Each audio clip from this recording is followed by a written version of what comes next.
ہم محمد کو ایسے سوالات سے آزمائیں گے جو صرف اہل کتاب جانتے ہیں۔ ان سے اس بادشاہ کے بارے میں پوچھو جو مشرق و مغرب تک پہنچا تھا۔ ان سوالوں کے جواب میں سورہ کہف نازل ہوئی ایک دلیل کے طور پر۔ بشک قرآن وہ کتاب ہدایت ہے جو صرف واقعات بیان نہیں کرتی بلکہ ان کے پیچھے چھپی ہوئی حکمت بھی سمجھاتی ہے۔ جو کچھ میرے رب نے مجھے دیا ہے وہی بہتر ہے۔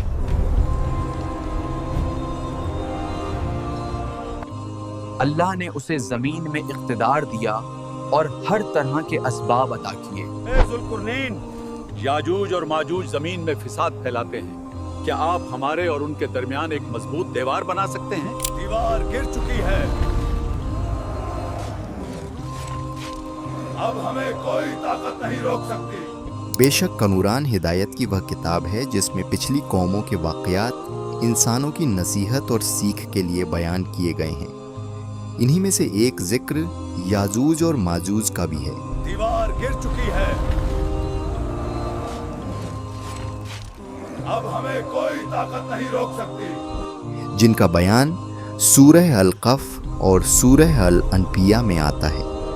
یہ کوئی کہانی یا افسانہ نہیں بلکہ صرف قرآن کی آیتوں پر آدھارت حقیقت ہے۔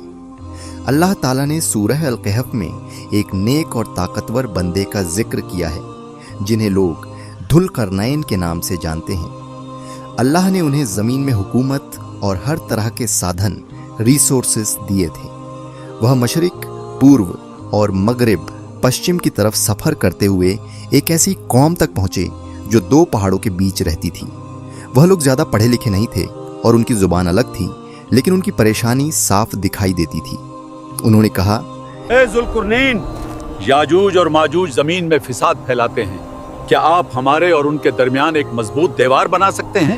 اس سے پتہ چلتا ہے کہ یاجوج اور ماجوج ایسی قوم تھے جو ظلم اور تباہی کا کارن بنے ہوئے تھے۔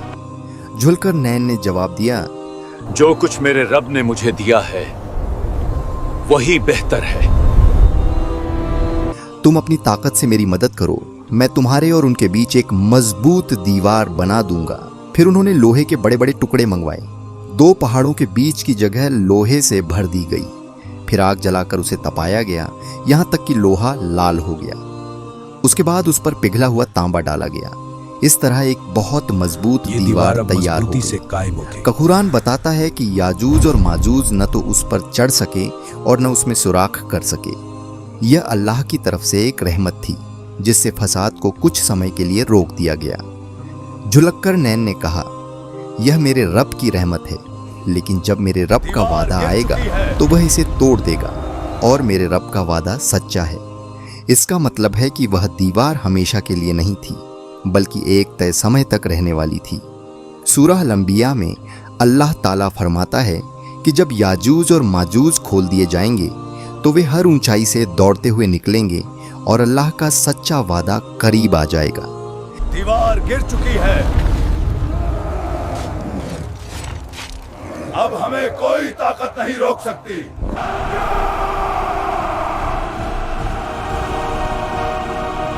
اس سے معلوم ہوتا ہے کہ ایک سمے آئے گا جب وہ دیوار ٹوٹ جائے گی۔ یہ قیامت کی بڑی نشانیوں میں سے ایک نشانی ہے۔ قرآن انہیں زمین میں فساد پھیلانے والے بتاتا ہے۔ فساد کا مطلب صرف جنگ نہیں بلکہ ظلم، تباہی اور امن کو برباد کرنا بھی ہے۔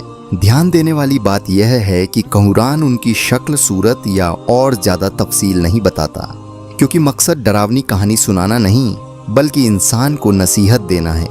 یہ واقعہ ہمیں کچھ بڑی باتیں سکھاتا ہے۔ جب زمین میں فساد بڑھتا ہے تو عذاب آ سکتا ہے۔ اللہ جب چاہے کسی کو روک دے اور جب چاہے آزاد کر دے۔ انسان کی طاقت سیمت ہے لیکن اللہ کی قدرت اسیم ہے۔ اللہ کا ہر وعدہ سچا ہے۔ دنیا امتحان کی جگہ ہے۔ کبھی اللہ کسی کو طاقت دیتا ہے اور کبھی وہی طاقت واپس لے لیتا ہے۔ اصلی اختیار صرف اسی کے پاس ہے۔ یاجوج اور ماجوج کا ذکر ہمیں یاد دلاتا ہے کہ اتہاس صرف بیتے ہوئے وقت کی کہانی نہیں بلکہ ہمارے لیے سیکھ ہے۔ اس لیے ہمیں چاہیے کہ ہم اپنے دلوں کو صاف رکھیں، ظلم اور فساد سے بچیں اور اللہ کے وعدوں پر یقین رکھیں۔ یہ کوئی افسانہ نہیں،